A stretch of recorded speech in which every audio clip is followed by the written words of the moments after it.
I'm afraid the time also has come, Brian, for us to be less shy about who we are. When I grew up, even in the 1980s, and when I went to school from 1979 to 1984 to rugby in the Midlands, even then we never banged the drum for the country. We took the country for granted.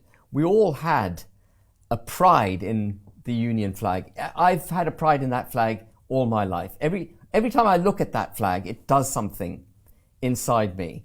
And I don't know if it does the same to you, but it does it to me. Maybe the Stars and Stripes do it for you. They both do. Yeah, they both do. And so you know what I mean. Yes. And we just took that for granted. And it was a mistake to take it for granted. And we are now going to have to be more vocal about it. There are some, like Dr. Starkey, who say, no, it's not British to be banging the drum for Britishness.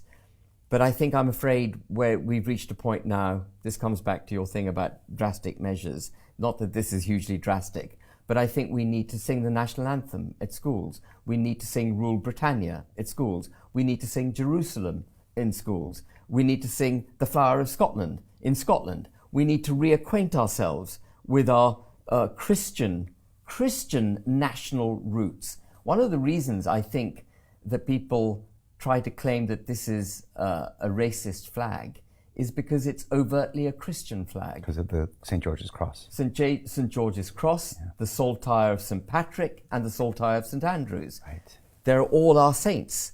And so people, it's a Christian flag. So if you stand against Christianity, you won't like that flag.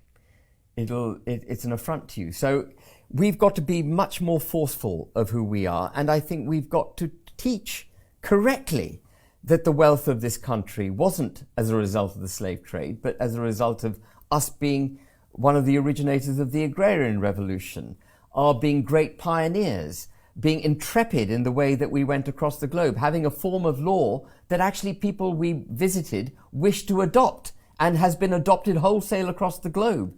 That we were the significant part of the Industrial Revolution, that we had some of the best scientists. And all of that, by the way, came through freedom of speech, yeah. Freedom of thought, and the ability to express that freedom of thought.